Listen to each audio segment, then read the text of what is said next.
ये हाथ पैर का दर्द और कमर के दर्द का बहाना ना मेरे सामने ना बनाया कर।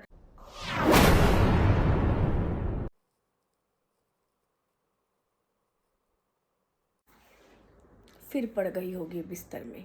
इसके तो हाथ पांव ऐसे टूटे रहते हैं, बस पूछो मत।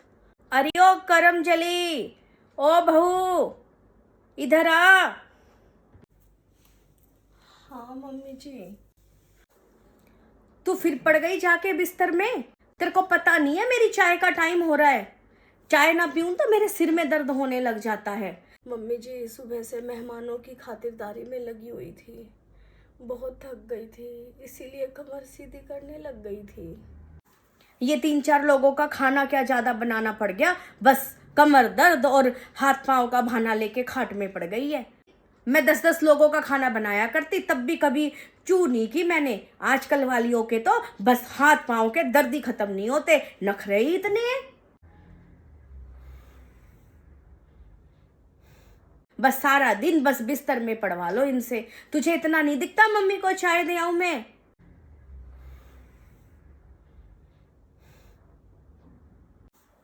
ये हाथ पैर का दर्द और कमर के दर्द का बहाना ना मेरे सामने ना बनाया कर। जा, सिर में दर्द हो रहा है, चाय बना के लेके आ। ठीक है मम्मी जी, अभी बना के लाती हूँ।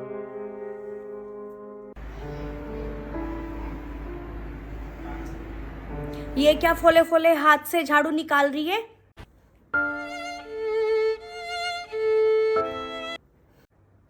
थोड़ा सा नीचे से, सोफे के नीचे से भी झाड़ू निकाल लिया कर। कल चप्पल निकाली मैंने, इतनी धूल मिट्टी निकली इसमें।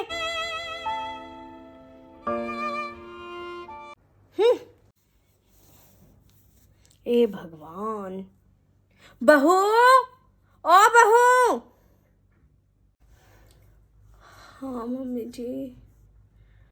मैंने तुझसे कहा था ना कि साड़ी की किनारी पे ब्रश मार के रगड़ना, फिर तूने नहीं रगड़ी ना, छोड़ दी ना गंदी की गंदी। मम्मी जी इस हालत में मुझसे कहाँ बैठ के कपड़े रगड़े जाते हैं। ए भगवान, हमने तो बच्चे पैदा ही नहीं किए, बच्चा क्या पैदा करने वाली है, हमारे सर पे बैठी हुई है। कुछ काम ही नहीं होता है हाथ पांव से।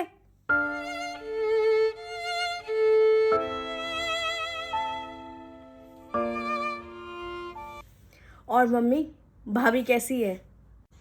भाभी की तो बड़ी जल्दी पूछ ली तुमने, मेरी पूछी कैसी हो तुम?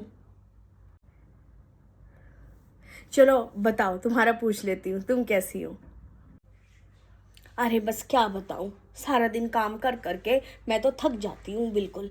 इस बहू को तो बस सारा दिन बेड पे पड़ी रहती है। सारे काम की जिम्मेवारी मेरे ऊपर आ गई। प्रेग्नेंट क्या हो गई है, बस पूछो मत।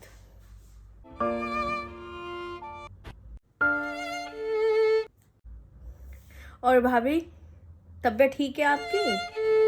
ठीक है दीदी। इस हालत में अपना ध्यान रखना। काम का क्या है, काम तो मम्मी संभाल ही लेती है। संभाल ही रही हूँ मैं तो सारा। अब ये तो सारा दिन पड़ी रहती है, बिस्तर तोड़ती है बस ये।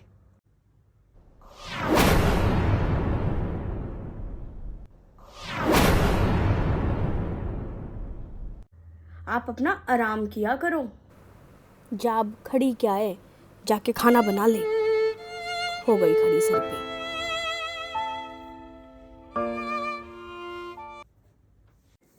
थक गई मैं तो।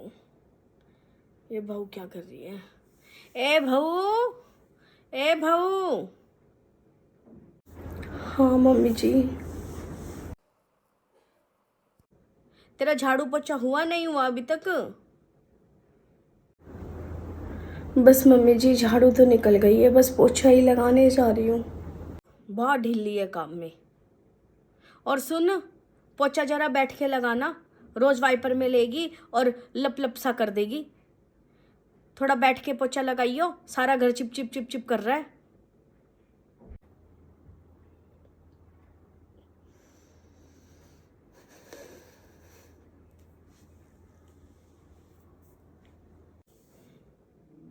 बहानेबाजी मरवा लो।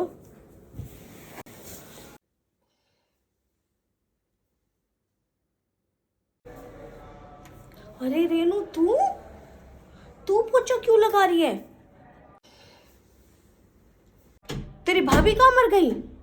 अरे ओ बहू, ओ करमजली, बस करो मम्मी। 2-3 दिन से देख रही हूँ मैं, आप तो कहती हो कि सारा काम आप ही करती हो, लेकिन मैं तो देख रही हूँ एक गिलास पानी के लिए भी आप भाभी को ही आवाज लगाती हो, कुछ नहीं करती हो। रेनू, तू मेरी बात का गलत मतलब मत निकाल। करो भला, कहलाओ बुरा। मैं तो इसलिए बोलती हूँ कि ताकि नॉर्मल बच्चा हो जाए। अरे मम्मी, बच्चा चाहे नॉर्मल हो या ऑपरेशन से, ये जरूरी नहीं है। जरूरी है माँ और बच्चे का स्वस्थ होना।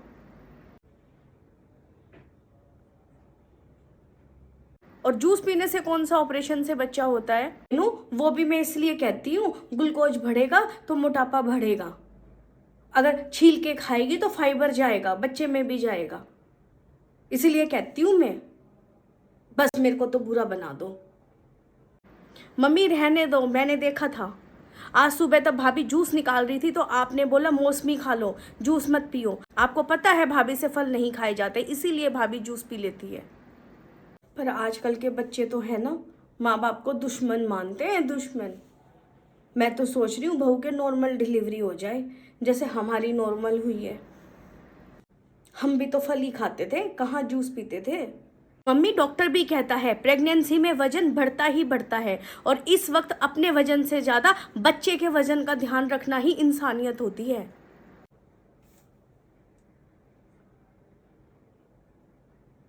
अरे मम्मी, उस वक्त आप लोगों की मजबूरी थी, काम करना, फल खाना, जूस नहीं पी पाना।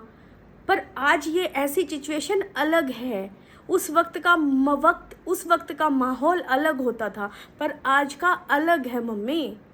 और आप भी तो सोचती होगी ना कि कोई मिल जाए जो इस हालत में हमारी मदद कर दे। फिर आखिर मम्मी आप क्यों नहीं भाभी की मदद करती? फिर आप क्यों भाभी के साथ ऐसा कर रहे हो?